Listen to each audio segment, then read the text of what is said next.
Starting your day off with a take on Vegas you won't get anywhere else. Hi, I'm Holly Madison, and I listen to Brian Shapiro. Hi, this is William Shatner, and I listen to Brian Shapiro. Hey, this is Larry the Cable Guy, and I listen to Brian Shapiro. Why? Because I'm a good American. So is he. And if you don't listen to him, you need to pack up and leave this country. This is the Vegas Take with Sharp and Shapiro. Come on, guys!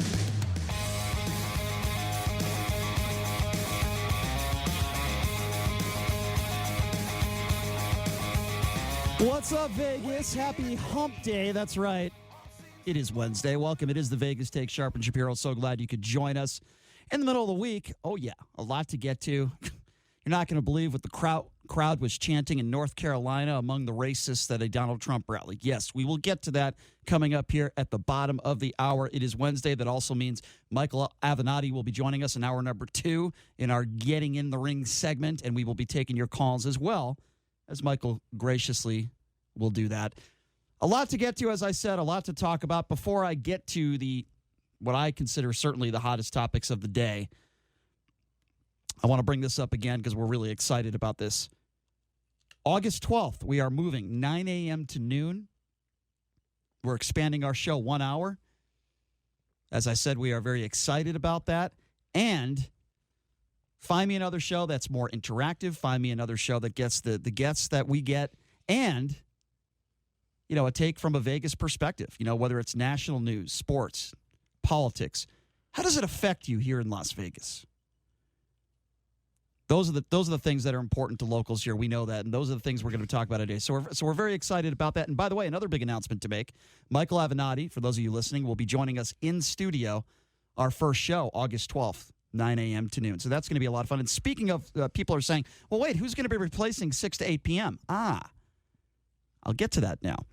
His name is Steve Sanchez, right-wing talk show host, which is fine.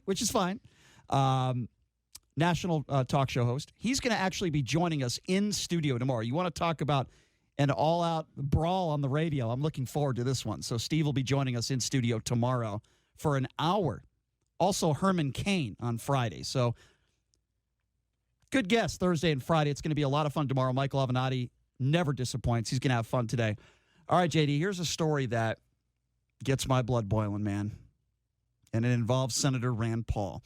If you recall, Jon Stewart, I've always been a Jon Stewart fan, talented guy, but I have the utmost respect for him for, you know, speaking in front of Congress about this 9/11 fund to help some of the, to help some of the responders, 9/11 responders fund, for those who were responding there at 9/11. Many sadly have lost their lives or their health is deteriorating. They need the health care. They need help. They need the financial means to help to save their lives. It is an emergency. And just about everybody in Congress finally is on board with this and agrees. So Democratic Senator Kirsten Gillibrand of New York requested something called unanimous consent. This is a procedural move that allows a bill to skip several steps to pass unanimously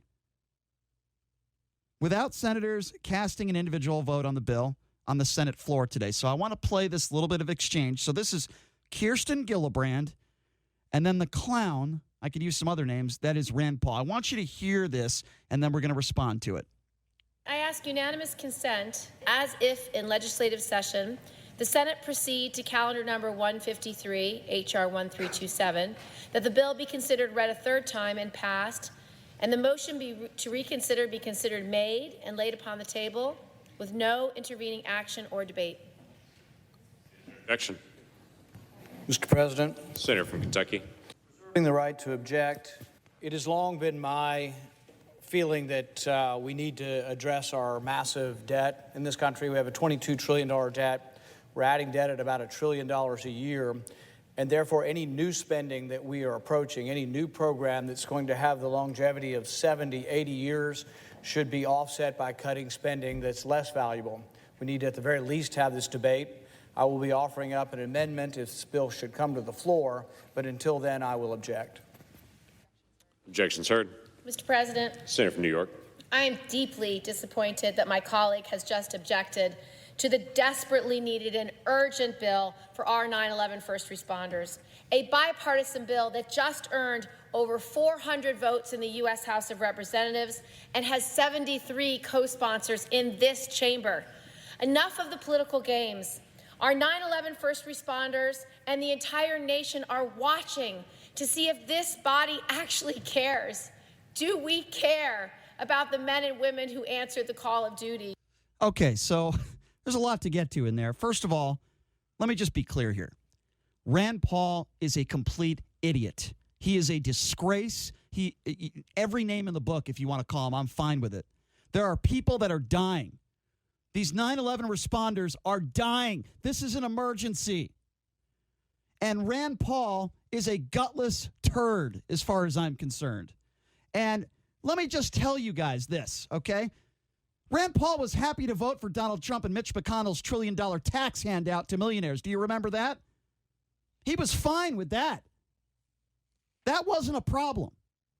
But when it comes to, not money in his pocket as a taxpayer, because Rand Paul does have a lot of money, when it doesn't specifically affect him, he has no conscience.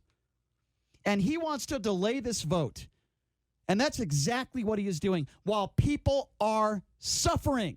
The 9/11 responders are suffering. And when Jon Stewart spoke in front of Congress, and when a couple of those 9/11 responders, one of them, who is not with us anymore, died recently, if you have a heart and any type of conscience, you're angry as hell at Senator Rand Paul right now. Certainly I am. This is a complete and utter disgrace. Jon Stewart is already commenting on this. This happened this afternoon. Stewart said it's absolutely outrageous, and you'll pardon me if I'm not impressed in any way by Rand Paul's fiscal responsibility virtue signaling. He's absolutely right. Also said Rand Paul presented tissue paper avoidance of the $1.5 trillion tax cut that ended hundreds of billions of dollars to our deficit, and now he stands up at the last minute after 15 years of blood, sweat, and tears from the 9/11 community to say that it's all over now, and we're going to balance the budget on the backs of the 9/11 first responder community. What he's saying here is that he wants it to be paid for. And I do agree. I think that, and if you look at the bill, it actually states specifically that these benefits will be paid over the next 70 years. Yeah, and they deserve to be paid over the next 70 years. I mean, a lot of these responders are probably 50, 60 years old. I agree that they should be paid until the day that they die. But that's not that. That's after they die. There's no money that they're going to get. But that's well before 70 years. Well, does it extend to their families with the 70 years? The benefits. And my question is, what makes someone eligible for this? If you are a 9/11, my understanding of this bill is if you are a 9/11 responder and you have any health issues noted, that's how you get help. Obviously, if you're a 9/11 responder and you have a clean bill of health, you're not going to be a part of this, and we hope that's the case. Now, is it possible that some 9/11 responders that have a clean bill of health are taking advantage of this? Well, what do you mean? That's why they're doing this right now, so that they can get the help that they need. Look, there is no excuse. This is a guy, like I just talked about, with the $1.5 trillion. He was okay with that. He had no problem with that if you want to talk about fiscal responsibility, because it was money in his pocket and money for some of his constituents who voted this guy in. Rand Paul is a disgrace. His father should be ashamed of him. JD, here's what this does. It postpones it. Now, look, eventually these 9/11 responders are going to get it. Eventually. But in the interim, they are suffering. Could be getting more people sick. Could be and dying. They could be dying. Exactly. That's why this is so serious. You understand that? That's why this is so serious. This is a serious issue, and Rand Paul has no conscience. And listen, I am not one that would ever condone violence, but let me tell you something.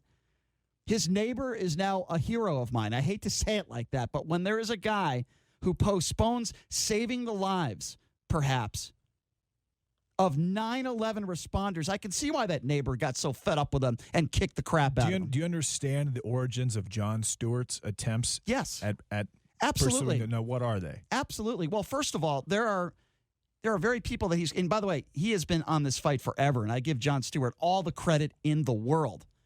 There are people, they are cutting this thing off. And there is not a new bill in place to protect all the 9/11 responders. That's all Jon Stewart wants. He wants these people to be protected, peace of mind, so they can get the health care that they deserve and be financially okay. That's all that this is. And Rand Paul, when he talks about fiscal, this is the time he decides to talk about fiscal responsibility.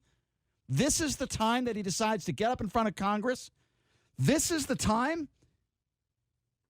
It is absolutely an embarrassment. It's an embarrassment to the country that Rand Paul represents anybody. If you are a Rand Paul supporter, how can you continue to support this man? How? What is your excuse? You think now is the time to talk about fiscal responsibility when it comes to saving the lives and taking care of the 9/11 responders? What kind of person are you if you're going to defend this guy, Rand Paul, who is a piece of garbage as far as I'm concerned? How can you vote this guy back in? This guy needs to get out. He needs to be gone. What, would his father vote like this? This guy is a disgrace. I mean, I don't even know what other way to put it, folks. I really don't. This is an embarrassment to the country.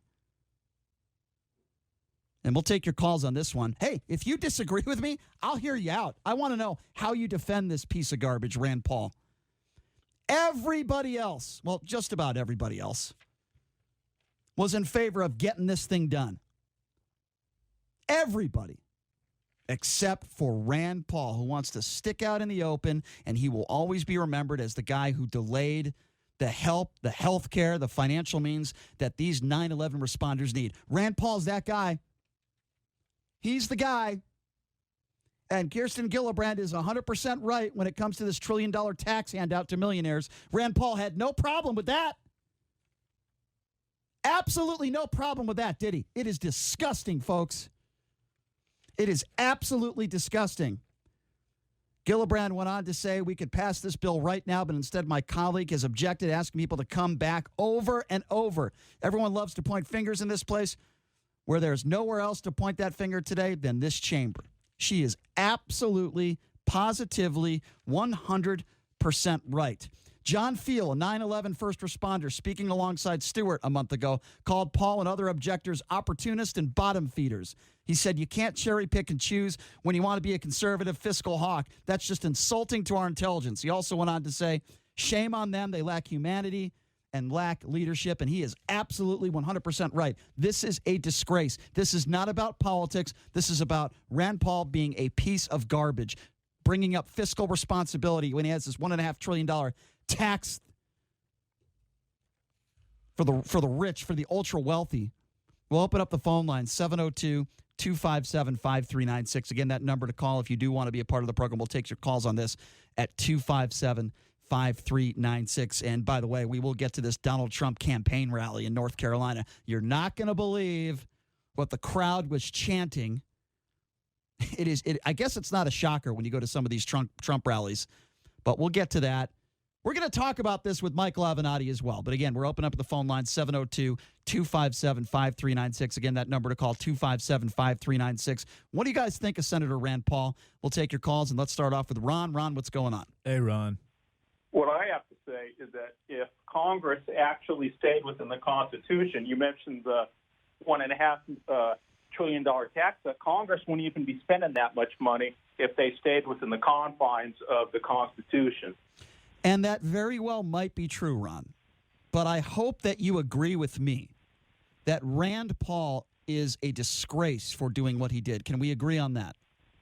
Or no, I fully endorsed Rand Paul. I supported his dad. Okay, but I didn't ask you about his dad. But this has nothing to do with his dad. I'm asking you a very simple question. If you support him in general, okay, fine. But I'm asking you about this specific issue. You are okay with the fact that there are 9/11 responders out there that are dying. By the way, that's a fact. They're dying, unfortunately. They need this bill to be passed ASAP. And you're okay with Rand Paul delaying it, talking about fiscal responsibility? Quite frankly, there's people who need the FDA to approve them to take certain drugs, and they can't take those drugs, and they wind up dying as a result. and no one's talking about that. So, I mean, but again, whataboutism? Again, I'm going to ask you again for the third time. And by the way, I don't disagree with what you just said, but that is a different issue. We are today talking about the 9/11 responders. So I'll ask you again for a third time. I'm not into the whataboutism, okay? Are you okay with Rand Paul sitting up there in Congress today talking about fiscal responsibility and delaying this bill from going through that could save the lives of some of these 9/11 responders? It's a very simple question, Ron, with all due respect. Yeah. Personally, I am okay with it. I mean, like, it sucks for them, but eventually it someone's sucks have for to them bear the brunt of the fact that we're in a bunch of debt. Wait, hold on a second. Ron, now you're starting to make me laugh. So if one of these 9/11 responders went up to you and said, look, I'm dying in a month or two. If I don't get the help I need, I'm going to die. Your response would be, it sucks for you? Because that's what you just said. It sucks for them, Ron? No. Is that what you just said? No, because what you're assuming is that the government has to take care of these people. I'm assuming that the government should be taking care of 9/11 responders that are dying. You're damn right I'm going to assume that because we're Americans, Ron. How dare you? It sucks for them. You know, it sucks to be you, Ron. It sucks to be you. How can you be a human being and have that type of response? Yeah, keep voting for Rand Paul, buddy. What a disgrace. You're just as bad as he is. 257-5396. David, what's up? Oh. David, go ahead. I actually wanted to chime in on the Trump comment about go back home. Okay, well, we're not talking about that right now, David, so you're going to have to call back in the next segment, okay? Okay. All right. 257-5396 is the number to call. Again, 702-257-5396. Go to Alan. Alan, what's going on? Yeah, I'm just listening to you, and I have a question for you. Okay. If you had a child, and the child's 5 years old, and all of a sudden it has some rare disease, and you're a wealthy man, and they tell you it's going to cost $7 million, and the possibility of your child living through this is probably 40%. Mm-hmm. Where would you, as a parent, that I'm sure you'd love your children just like me, and I'm a retired responder. So when I speak to you this way, how do you make a decision in your life, the child that you love, and not having access to the money to take care of the child? Plus, the chances are 60% the person's not going to live through it. I'm confused with your question, Alan. You're saying if I was a billionaire and it cost me $7 million to take care of my... I mean, explain to me the analogy and the comparison. First of all, it's easy for you to get outrageous and make a point. You're damn right it's easy. I said a millionaire. Say you have $30 million. Uh-huh. Okay? And the kid doesn't have access to health care. I said it has $30 million, and the person has a choice of spending $6 million. I would spend the money. Simple as that. Hands down. How would you get it? You just said I was a wealthy man. How do you You're get coming up with $30 million. First of all, it's a ridiculous... Hold on a second. That's a ridiculous analogy, though. It's a ridiculous analogy because it wouldn't cost $7 million. That's a ridiculous question. So that's... How are you comparing that to what we're talking about? It makes absolutely no sense. Give me a second, and I'll explain it to you. Please do. I'm worth $30 million, okay? Yes. Of assets. I probably can put my hands on $1 million of borrowing the assets and trying to liquidate them, okay? Yes. Now, I love this child. But sometimes, just like government, we open up an open checkbook. Now, as a responder, and I'm 68 years old here, I cannot expect government or anybody in my life to have to take care of me when I... Okay, well, I disagree with you. Well, Alan, we simply disagree. When it comes to heroes, responders... Wait a second. No, you're saying Ron Paul's a piece of shit, so let me tell you. Okay, well, well, keep him on. Keep him on. So, you're a complete moron. Okay, thank you. Thank you. So why you... Okay, let me know. Okay, I'll keep you on. I'm not going to hang up on you. Thank you. Let me know when you're done. Thank you. So it's easy to win an argument when you call me a name. I'm keeping you on the line, Alan. Okay, goodbye. He's swearing now. Okay, folks, do you see what we're getting at here? And I gave Alan a chance. So we're having a discussion. I'm trying to have a conversation with a buffoon, but I'm trying to hear him out, folks. You see that? So when he can't win the argument and he makes a ridiculously ignorant analogy, and by the way, that man is completely ignorant. What does he do? He calls me a liberal and he calls me names because I want 9/11 responders to be taken care of. Do you see the ignorant in society, folks, that last gentleman who just called in? Do you see what a moron he is? All I simply want are the 9/11 responders to be taken care of immediately. And by the way, 99% of people in Congress, 99% of Democrats and Republicans agree with me, and rightfully they should. But we have this guy here who calls in, who wants to call me names because all I want is Rand Paul to get the hell out of there because, yes, I do think he's a piece of garbage for doing what he did today. And some people, because of their political beliefs and their agenda, are going to side with Rand Paul. And I'm going to tell you something. That last gentleman who called in, he's right along there with Rand Paul as far as I'm concerned. 257. And by the way, if something costs $7 million to save a child of mine, I would do everything in my power to raise the funds to do that. I would bust my ass every day to try to come up with anything I could to save that child's life, because that's what humans are supposed to do. But this guy doesn't think the government should take care of 9/11 responders. Shame on you, sir. Shame on you. God forbid one day you get deathly ill and you can't get the health care that you deserve. Maybe try calling back. Maybe your opinion will change. You are the ignoramus, sir, not me. 257-5396. He almost created it was a hypothetical financial situation where he had $30 million. Yeah, he's a moron. And if car A drives 12 miles and car B drives 15 miles, where is car C? Exactly. Oh, by the way, jackass. That means that Brian can't handle a checkbook and is a moron. Right. By the way, 2 jackass. 2 equals 100. By the way, jackass, we're not going anywhere. In fact, our show is expanding thanks to morons like you that call in. So thank you very much. 257-5396. By the way, we're moving 9 a.m. to noon, so hopefully he'll be a loyal listener. Let's go to Alex. Alex, what's going on? Oh, we lost Alex. 257-5396. Let's go to Brad. Brad, what's going on? Hey, how you doing? I love your show, Thank per you. usual. Hey, I really admire your enthusiasm on this as well, but I just have a couple questions if I could ask. And first of all, do you know what's in the bill? Secondly, do you know what Rand Paul's objections are to the bill? I've heard all the names. I've heard all the names you've called Rand Paul. Yes. Are you saying that Rand Paul does not want to help people that are in need? No, I never said that. See, here's what Rand Paul is saying. I can only go by what he is saying. He's not trying to block this bill, he says. He just wants some fiscal responsibility. So what does that mean? Well, it means maybe he wants cut some things in the bill. But here's the problem with that, okay? The longer you wait on this thing, the more people are going to die. That's the problem. And Rand Paul's the only one that has these concerns. Everybody else in Congress was for it. So if this was such a bad bill and they were just throwing money at people for no reason or not for the right reasons, don't you think somebody else other than Rand Paul would have come forward? Well, my only thing would be, I think we should all take a look at what his objections are to the bill. I'm not saying that he's right. I don't know.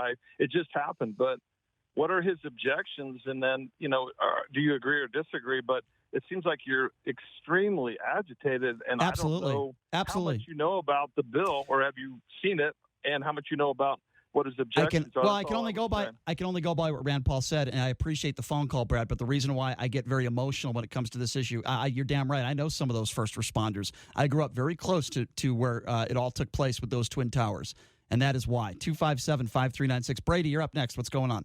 Yeah, right on, Brian. I want to bring up the point. You're looking for money for these first responders in New York. Okay, here's a quick little suggestion for you. Go into California, and that the money that they just appropriated for all the illegals to have health care, which was about $150 million right off the start, why don't you reverse that, bring it to the firefighters? Okay, I'll give you one more better. 911. I'll give you one even better. How about the $1.5 trillion tax deal for the rich that Rand Paul okayed? What about that? What Rand Paul was doing, he said, just offset the cost with something else. Is there something wrong with that? You just brought up immigration. I just asked you a very simple question. What about the $1.5 trillion tax deal that Rand Paul helped put through for the wealthy in this country? What do you think about that? The wealthy are the ones that provide work in this country. Thank you, Brady. Thank you, Brady. Appreciate that. Have a good day. 257-5396. Once again, a shocker. He won't answer the question. Johnny, you're up next. What's going on? Very polite parting word, too. Hey, Brian. Yes, Hey, sir. if you don't like this country, go back to where you came from. Thank you, racist. Have a good day. 257-5396. Let's go to Barry. Barry, what's going on?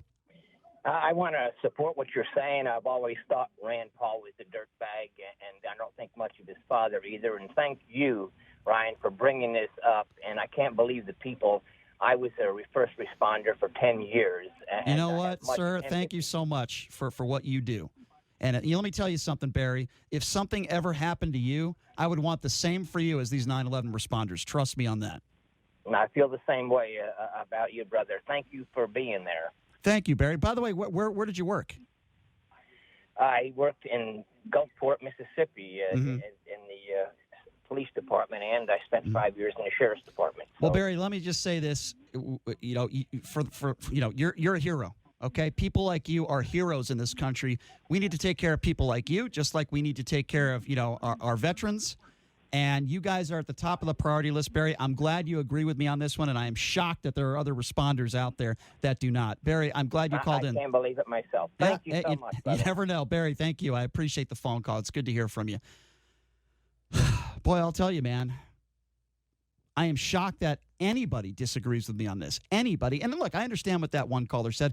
What's exactly in the bill? We know many of the details are in the bill, and Rand Paul today, in his own words, said fiscal responsibility.